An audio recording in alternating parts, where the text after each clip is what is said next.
மணமாகாமையே வந்து ஒரு தத்துவங்களை பேசக்கூடிய இந்த சிம்பு வேறு, மணமாகி பிள்ளைகளை பற்றினா அந்த சிம்பு எப்படி இருந்திருப்பாருன்னு கொஞ்சம் யோசிங்க.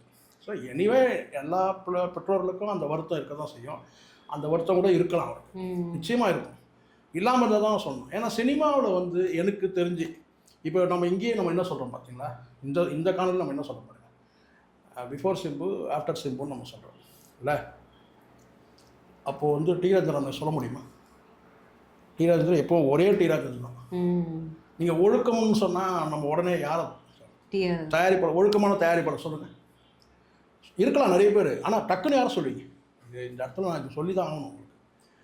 விதின்னு ஒரு படம் பார்த்தீங்களா? விதின்னு ஒரு படத்தில் வந்து ஒரு சினிமா டைரக்டராக நடிப்பார் பாக்யராஜ்.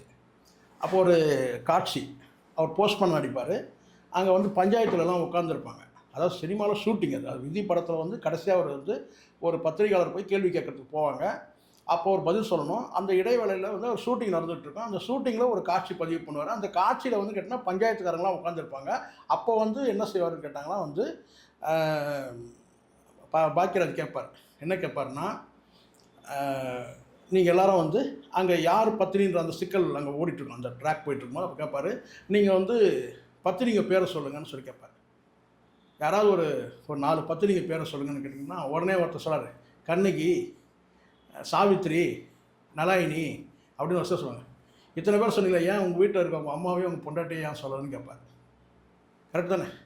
அது மாதிரி இன்றைக்கி நீங்கள் சினிமாவில் போயிட்டு எந்த நடிகரையாவது, நடிகரை கேளுங்க, நடிகர் சினிமாவில் நான் சொல்கிறேன். இப்போ நீங்கள் பொது வெளியில் சொன்னால் நம்ம கூட சொல்லுவோம். நீங்கள் உங்கள் அம்மாவை சொல்லுவீங்க, நான் எங்கள் அம்மாவை சொல்லுவேன், என் பொண்டாட்டியை சொல்லுவேன், என் பிள்ளைகளை சொல்லுவேன், நீங்களும் அப்படி தான் சொல்லுவீங்க.